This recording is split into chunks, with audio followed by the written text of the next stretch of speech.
The following program contains scenes which some viewers may find disturbing and flashing images which may affect viewers with photosensitive epilepsy. January 1943. Less than 10 days into his first patrol aboard USS Wahoo, an American submarine skipper performs reconnaissance of a Japanese base in the South Pacific. 9 miles into the occupied harbor, he spots the most dangerous possible threat. An enemy destroyer, armed with underwater bombs called depth charges, designed to sink submarines. Before the war, the decision would have been easy: stay safe.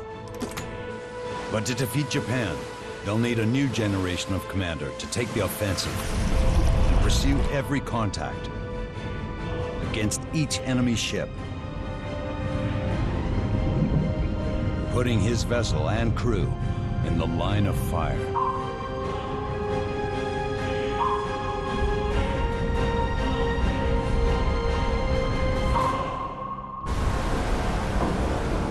In World War II, subsea weapon allows warriors to fight from beneath the waves with cunning, force, and tenacity. Their enemies strike back. Revolutionary, but still sometimes primitive. It's a desperate bid to change the course of war. Their stories are legend.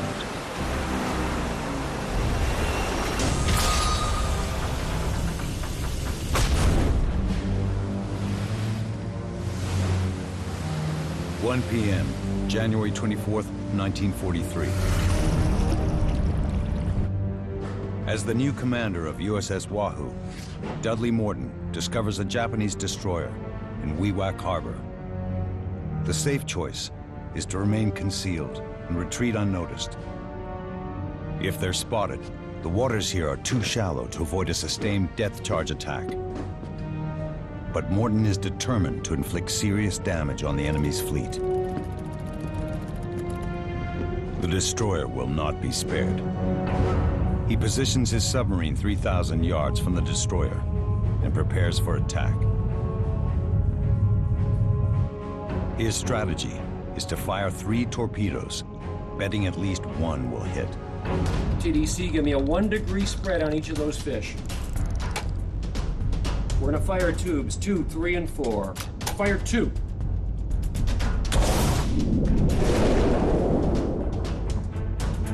Fire 3. 3 firing. Fire 4. 4 fired electrically. But the destroyer clips along faster than expected. All 3 torpedoes run through its wake. Morton increases the input speed for the destroyer. Wahoo fires again. But this torpedo also misses. The destroyer has changed course. The failure to land these shots allows the enemy to zero in on Wahoo. The destroyer charges, betting it can ram the sub in the shallow waters. Morton's aggression exposes a radical shift in the risk tolerance of American submarine captains.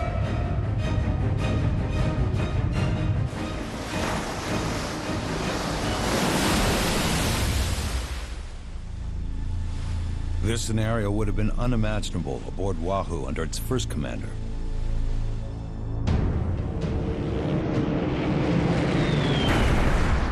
It was commissioned and brought into service just 5 months after the attack on Pearl Harbor.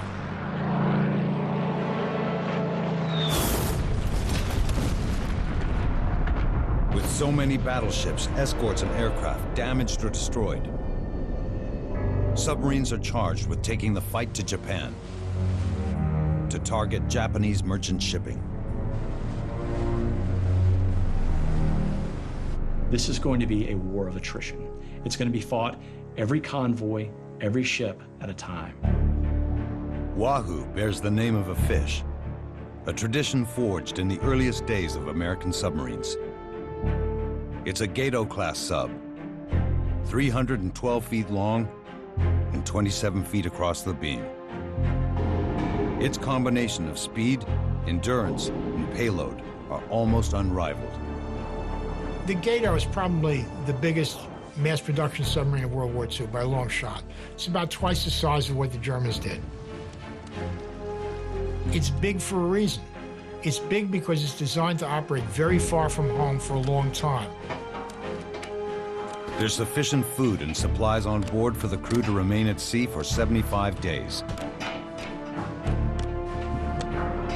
And enough diesel to cruise nearly halfway around the world without refueling. And because it was a big sub, you could put in things that were extra. Size paid off big. August 23rd, 1942. Wahoo embarked on its first patrol to sink Japanese ships and disrupt supply lines.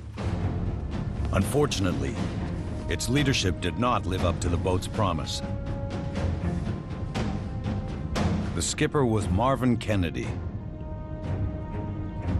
His crew described him as gentlemanly.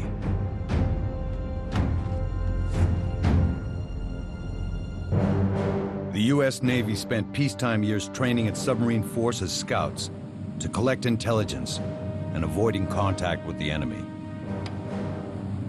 When America entered the war, this risk aversion failed to deliver successful strikes. They had too many skippers that just were too timid. They wanted to stay far away from their prey. They didn't want to raise the periscopes really high for fear of being seen. They didn't want to run on the surface for fear that a Japanese patrol plane might see it. On October 5th, 1942, Kennedy failed to pursue a Japanese aircraft carrier.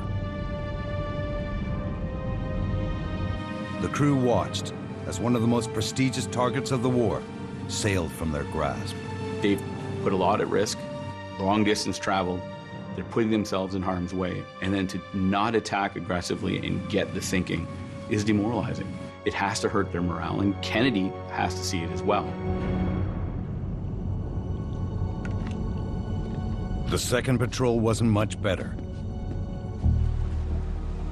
Under Kennedy's command, they returned to port with most of their torpedoes unused. In December, Wahoo's first skipper is relieved of submarine command. The U.S. Navy replaces over 40 skippers, nearly 1 in 3 by year's end. America had built this perfect fighting machine in the Gato-class submarine, but didn't have the talent early in the war to be able to maximize that submarine for its full potential. Wahoo's new skipper is Dudley Mush Morton. Mush Morton takes command of the Wahoo at the start of his third patrol, and at a really pivotal time in the submarine war. He's a Kentucky Baptist. He has broad shoulders and big hands, and a jaw that Time magazine describes as looking like a boulder. And it's kind of this James Dean-like figure of submarine service, you know.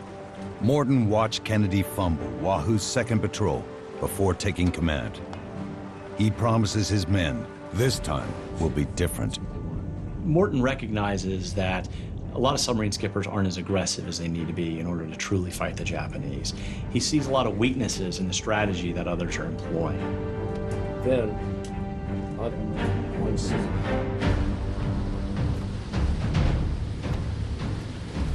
Morton's first mission has 2 objectives. Reconnoiter a Japanese supply base called Wahoo Harbor. Then, enter the patrol area around the island of Palau to hunt and sink Japanese shipping.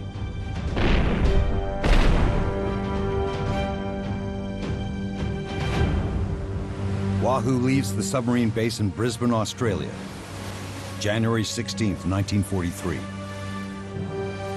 But just finding Wahoo proves a challenge. The Pacific Ocean is vast. The area sort of encompassing much of where the American submariners would patrol would be about 8 million square miles. The coordinates are vague. Their target lies somewhere between 4 degrees south and 144 degrees east. A grid of nearly 4,700 square miles. Without accurate charts, direction comes from an unlikely source. A crew member purchased a school atlas for his kids while in Australia.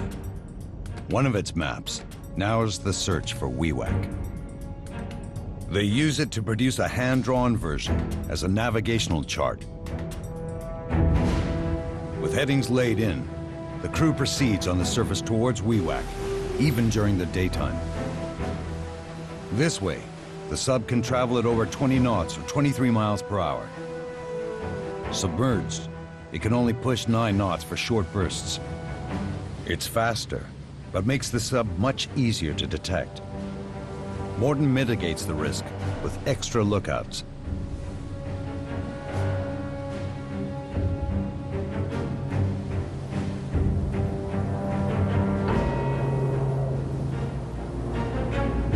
After spotting an enemy aircraft, the crew moves to clear the bridge. Since they are unsure whether the plane has discovered them, Morton insists they wait until it is within 6 miles of the sub. He weighs the risk of possible aerial bombs against more surface running time. As the plane gets closer, the crew watches and waits, wondering if this new skipper might be pushing his luck too far.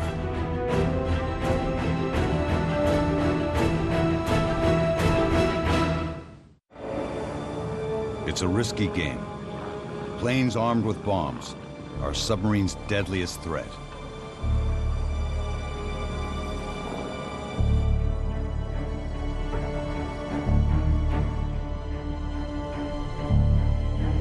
Tense minutes pass. Just before it crosses into Morton's safety perimeter, the plane turns away without detecting Wahoo.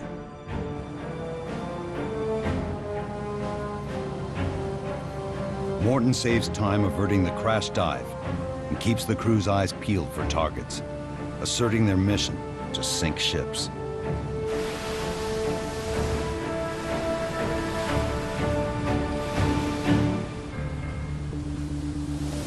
At 3 a.m. on January 24th, 1943, Wahoo reaches the mouth of Wewak Harbor.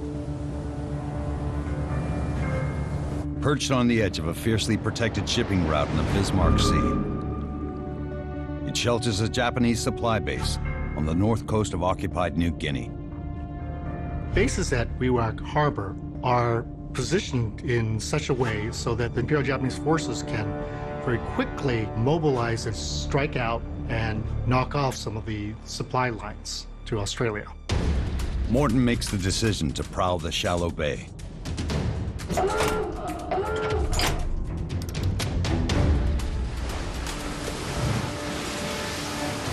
For the submarine to enter the harbor, what they're doing is entering an area where there's not a lot of room to maneuver. Wewak Harbor will be defended. There's obviously infantry, there's guns, and the potential for warships. So to enter the harbor is very risky. But it's the only way to get a good reconnaissance. 9 miles in, Wahoo discovers a Japanese destroyer. Normally, you're told not to go after destroyers because you should concentrate on the merchant ships. A lot of the question with submarines is how you decide what's worth the effort. Which ships are worth attacking and taking a chance with your life? It's not just the target, but the location. He's better off sneaking back out of the harbor and then making an attack as the ship leaves, because that way his ship is safe, and the crew by extension are safe. But Morton decides to take on the tempting target. The Japanese couldn't produce destroyers very fast. The fleet destroyers were not only hard to reproduce, but they had elite crews. Every ship that the Americans sank in the Japanese, not only did they lose the ship, they lost their experienced sailors. They lost the money that it took to build that ship and the resources involved. It would erode their powerful war machine.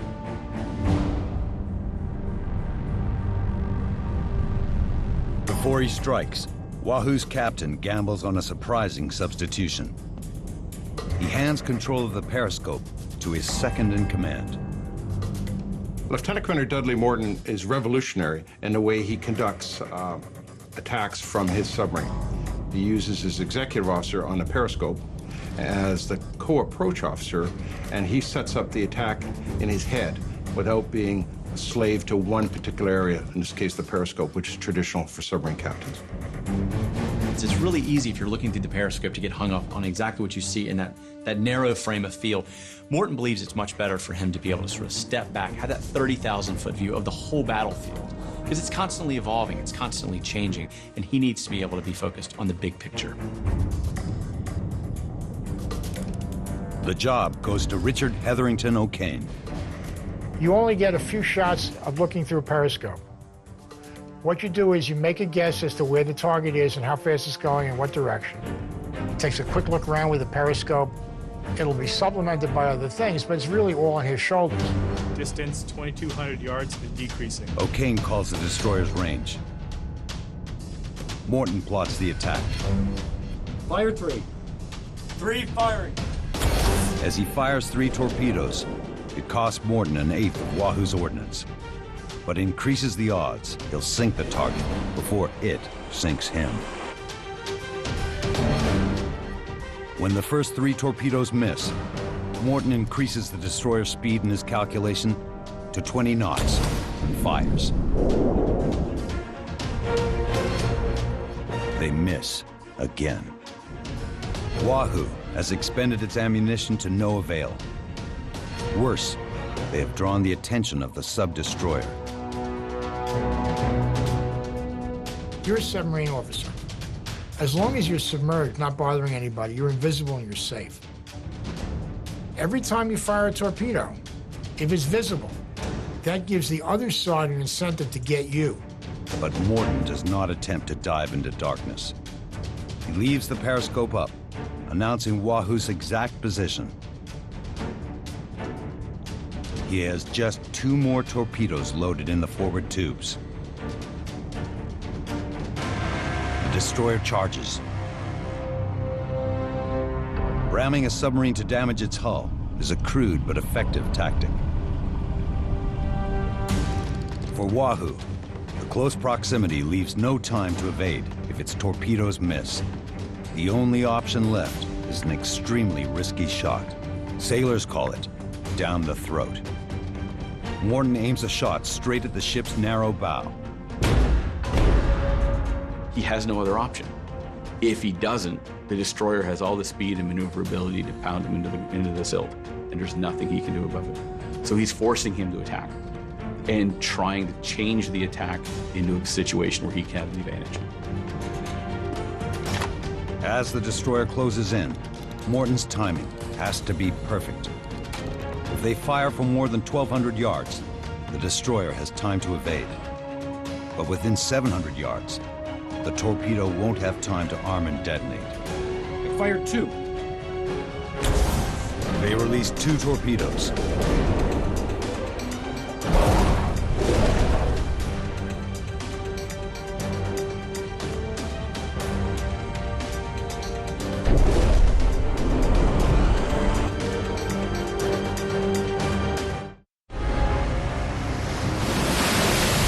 Less than a minute after the previous shot flies wide, the second torpedo to fire, down the throat, lands a direct hit.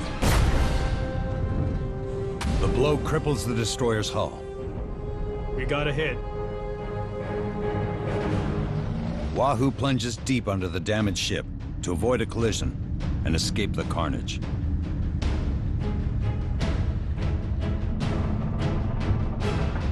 The warship remains afloat on the surface. After an attack, sometimes the ship goes down right away. Other times it could take hours. Sometimes you can torpedo a ship and it doesn't sink.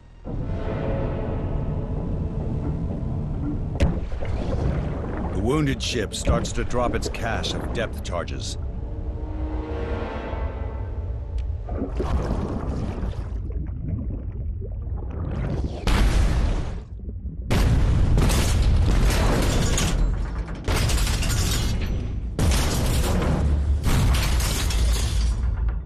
More than 80 feet down, Wahoo's crew must prepare for the worst.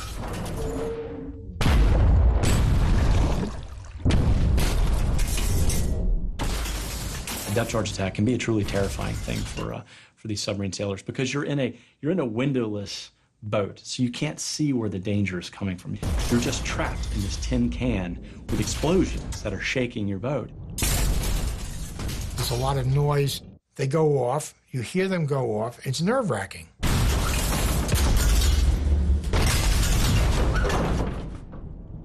Suddenly, the explosions cease. A violent cracking noise penetrates Wahoo's hull. They're not that far from the boat to begin with.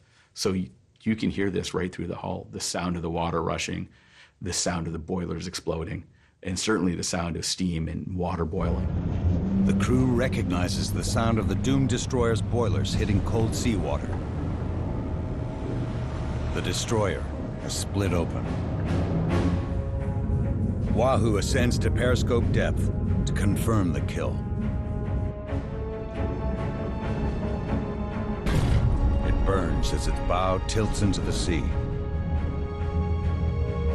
Morton banks his first win as a submarine commander. He now needs to steer clear of enemy countermeasures to escape the bay. Down scope. He drops Wahoo down to 100 feet and slips away. As darkness falls, the Japanese light fires on Wewak shores, perhaps to reveal a glimpse of the sub sailing by. Wahoo cruises deep, past the flames. Mush Morton clearly demonstrates to his crew the potential of the Gato-class engineering.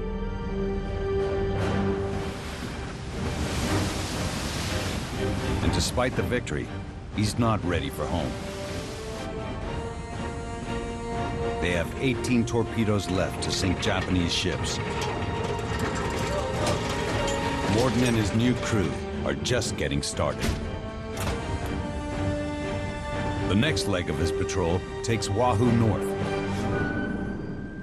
towards an island chain also occupied by the Japanese. After the attack on Pearl Harbor, Japan continued its sweep across Asia. The conquests create a realm triple the size by the middle of 1942. The Japanese message that they send the world is Asia for the Asians, but it really means Asia for the Japanese. They've been fighting a war in China since 1931, really, and very intensively since 1937. Once it looked as though the Japanese were going to try to conquer all of southern Asia, we wanted to stop them. As an island nation, Japan relies on spoils from freshly annexed lands to fuel its smelters and feed its men. Shipping routes crisscross the Pacific. The Japanese materially bankrupt for all their supplies. They had to bring in everything almost from other places. Not only food to feed its burgeoning population, but also all of its war materials. The bauxite needed to make aluminum, rubber for tires, cotton for uniforms, and more importantly, oil, which is the most vital thing to be able to power their battleships, fighter planes, and bombers. It really depended on a maritime highway system. If the Japanese economy is cut off, you can cut off its ability to buy and bring in the imports it needs, to build the war goods that it needs, and to fuel its war machine.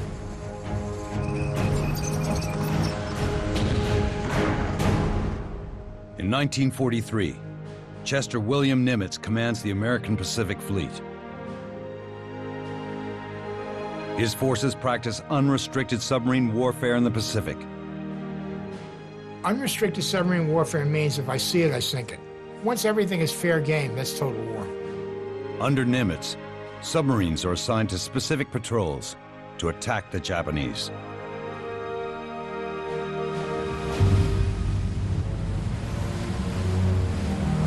Wahoo heads for an island pass used to fast-track goods from Palau to Japan.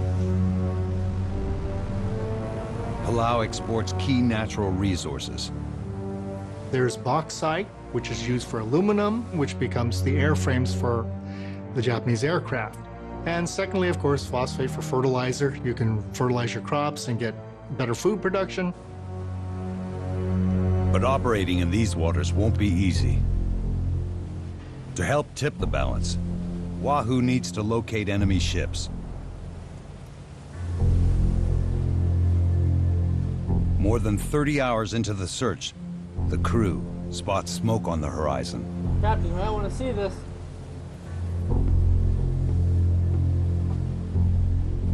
Wahoo has found not one ship, but 3.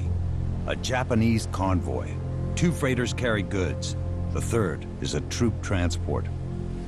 Morton knows that Allied convoys were perfect targets for Nazi Germany earlier in the war. The Germans combined numbers of U-boats. The wolf packs were a way of finding convoys and then concentrating against them. In the Pacific, Morton faces these 3 ships alone. You're by yourself, deep in enemy waters. You have to be very self-reliant. Every time you do anything, you're exposing yourself to destruction. Wahoo's new skipper must decide how to strike an entire convoy. Close on target.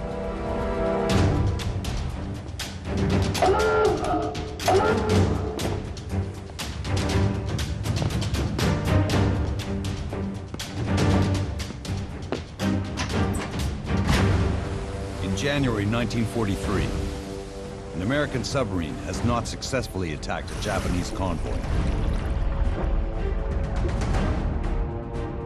The choice will make Morton and Wahoo famous and infamous.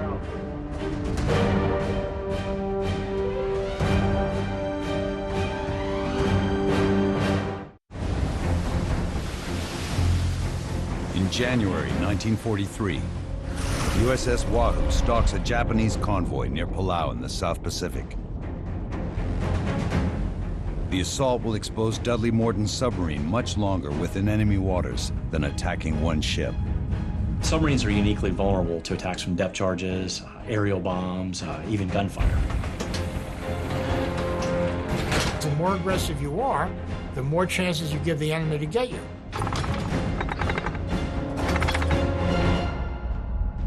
Wahoo sets out in pursuit. Once in position, they target the lead freighter. In Morton's time, American skippers will expend on average nearly 12 torpedoes per ship sunk. Wahoo has 18 warheads against ships loaded with enemy troops and supplies. He will need to be more efficient if he wants to sink them all. I'm firing a torpedo at a ship. He's moving, I'm moving. The angles are all tricky. You have to figure out where he's moving and how fast. The torpedo data computer is the submariner's mathematician. The torpedo data computer is a way of figuring out where the target is, how fast it's going, what direction it's going, then working out what the torpedo has to do to get to it. Readings from the periscope tell the data computer, or TDC, the enemy's range, bearing, and angle relative to the submarine's bow. It tracks the target and sets a precise course for the torpedo. During the Second World War, the American Navy relies heavily on the TDC. You got it, it aims, fire the torpedo, does the rest. No one else had quite that integrated system.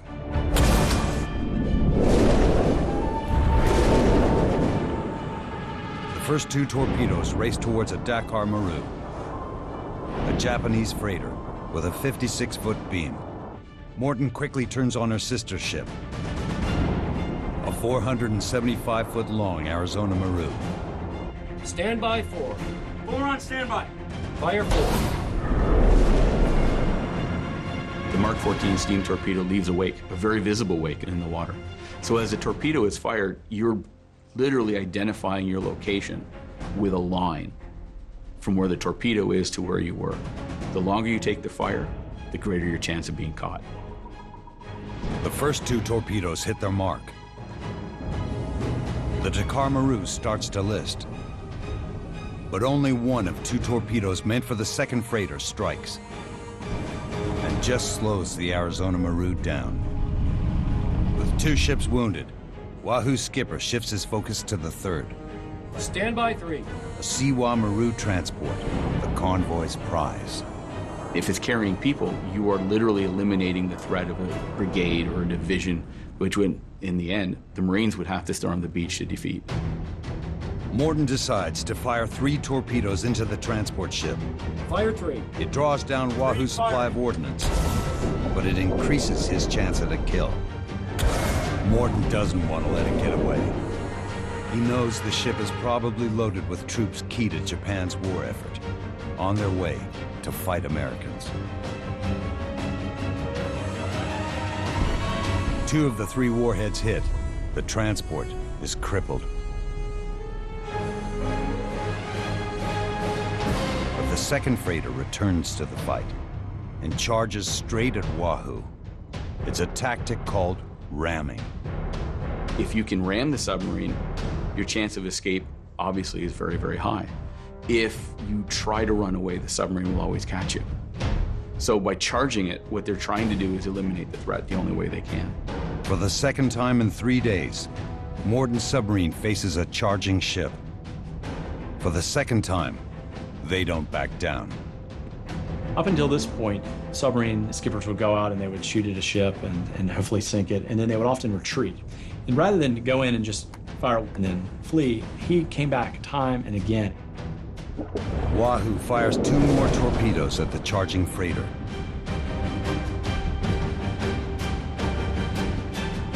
The freighter keeps coming. Morton abandons the collision course and dives his sub. Turn planes 2 degrees. Now the Wahoo, the hunter, is now being hunted. But the Wahoo has most of the advantages here. If the Wahoo can dive, the transport will evade him, they can follow the transport. If the transport gets hit by the torpedoes, same result, you still sink the transport. The Wahoo still has the advantage, despite the fact that it's being attacked. Morton has spent 4 precious torpedoes on the Arizona Maru, but has failed to sink it. He allows the freighter to limp off and turns back to the troop-filled Siwa Maru. Fire 4. 2 more torpedoes seal the ship's fate. The explosion registers high enough it obscures the bridge, so you're talking about 70 feet in the air. The crew, of course, is now trying to abandon ship. Huge explosion, which could mean the Maru was carrying explosives. It could mean it was carrying something of high volatility, aviation fuel maybe, and that's what was struck. They have now sunk 2/3 of the convoy, but Morton still wants the freighter that got away.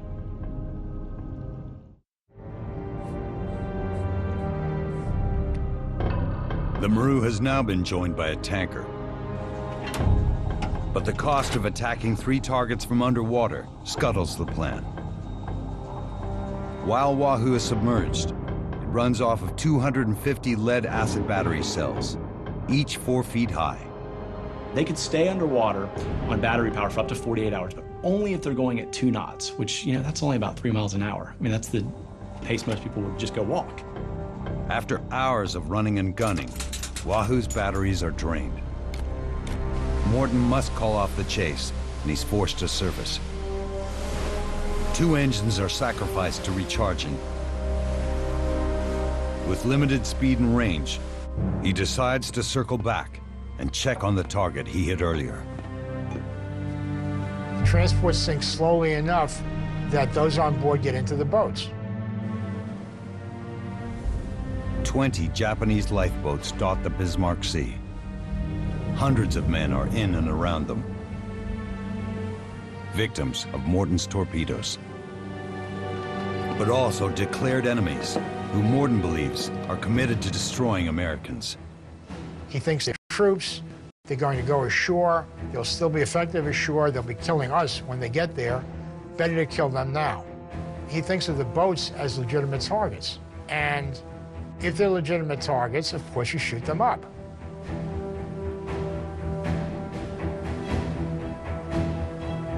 As Morton considers the situation, he orders his crew to be at the ready.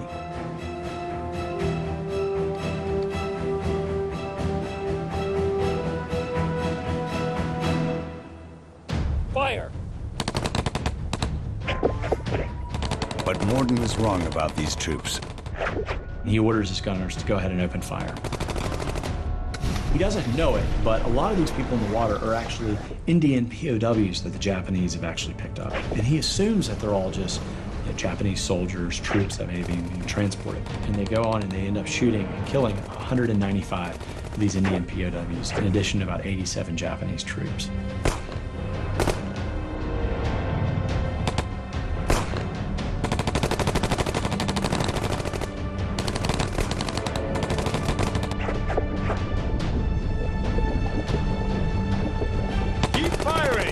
Morton was never reprimanded for this act. In fact, he was awarded the Army Distinguished Service Cross by General MacArthur for sinking these ships.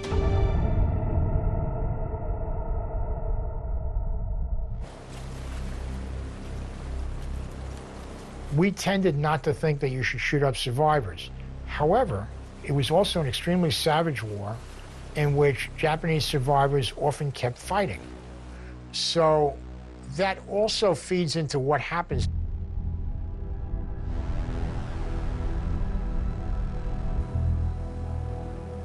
Mush Morton's killing of these POWs, it's really a dark cloud that even today still hangs over the legacy of the Wahoo. By 2 p.m., Wahoo's skipper moves on. The submarine's batteries are charged. Wahoo can now pursue the ships that escaped. The freighter and a tanker have a head start of at least 2 hours. To catch up, Morton must remain surfaced. This makes Wahoo vulnerable. The Japanese have almost certainly deployed anti-submarine units to protect what's left of their convoy. You don't want to run a surface fight with someone because it doesn't take that much to put you out of business. That's an awfully dangerous thing to do. Just after 3:30 p.m., a puff of smoke, then the profile of 2 ships off the port bow. A tanker carrying millions of gallons of oil flanks the fleeing Arizona Maru. But Wahoo has only 7 torpedoes left. Morton plans to spend 3 on the tanker. A hit will deny precious fuel to Japan's war machines, but leaves limited options in case of counterattack. As soon as the torpedo counts down to just a handful or a couple of torpedoes, Morton's ability to attack is seriously diminished. As darkness falls, Wahoo readies for a final offensive. Fire 2. Fire 3. Fire 4. 3 torpedoes race towards the Manzia Maru tanker.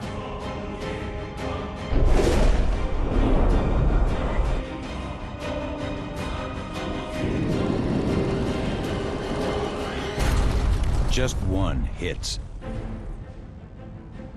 and the ship still sails.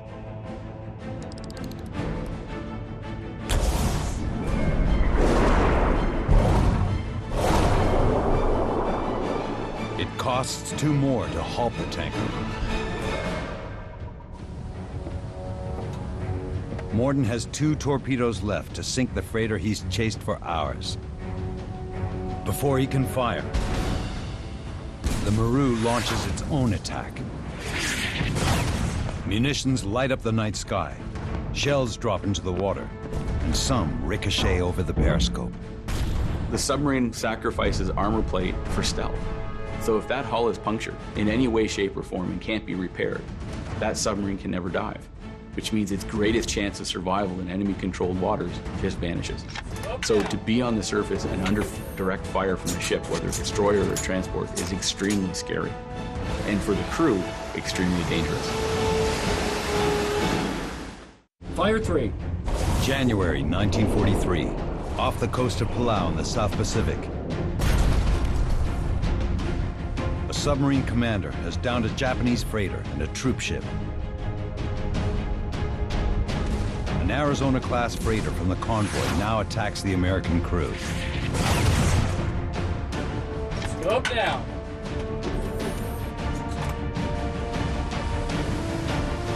Wahoo dives 90 feet to escape the gunfire.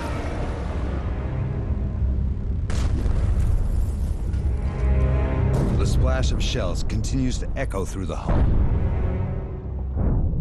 Even though merchant shipping is not usually armed with depth charges, out of periscope range, the submarine is helpless and can't fight back.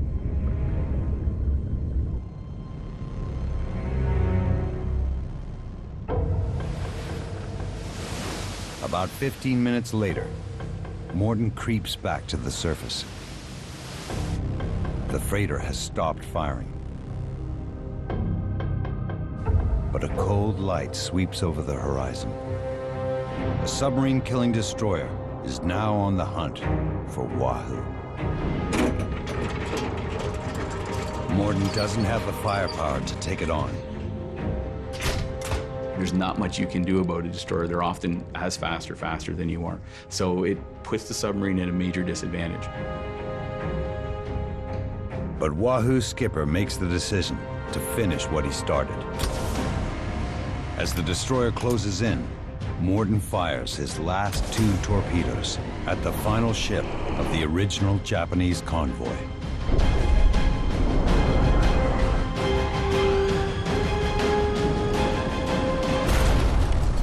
We got a hit.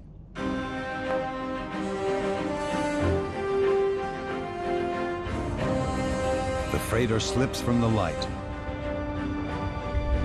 As the destroyer deals with the carnage, Wahoo retreats to the safety of the open sea.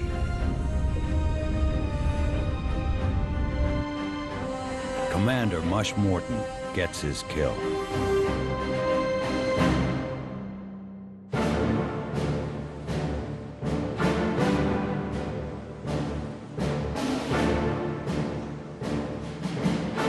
On February 7th, 1943, Wahoo steams proudly into Pearl Harbor. A broom lashed to its periscope. It's a sly wink to the naval tradition of claiming a clean sweep. The Navy and the press love it. The brass holds up Morton and his crew as the first U.S. submarine to sink a convoy. More than 11,000 tons of Japanese ships and shipping. Despite submariners being notorious for their silent service, Morton and Wahoo make the papers. He even consults on Cary Grant's wartime thriller, Destination Tokyo. Morton's aggressive tactics changed the conduct of the American submarine campaign. That was the first time in the war when any submarine skipper had actually done something like that. No one had really dared to think that, hey, could an American submarine go in and destroy every ship? Well, Mush Morton showed that it was a possibility. It set a higher bar for submarine skippers going out after that. It wasn't just Mush Morton, it was the support team he had, primarily with Dick O'Kane. As a leader, his men really loved him. Wahoo's triumph would be short-lived. Before year's end, Wahoo is struck by a hail of enemy bombs in the Sea of Japan. It would be declared overdue and presumed lost. At 36 years old, skipper Mush Morton goes down with his ship. But his impact on submarine warfare is critical for the U.S. Navy. Mush Morton was the trailblazer. If you look at the totality of the war, he's sort of the center fulcrum on which all the strategy and tactics really change. It's fascinating because all of that really falls on the shoulders of one individual. Morton and the crew of Wahoo demonstrate the tenacity and tactics needed to tip the balance of power in the Pacific. We showed the rest of these skippers what could be done, what they could accomplish with this amazing submarine that the American Navy had constructed.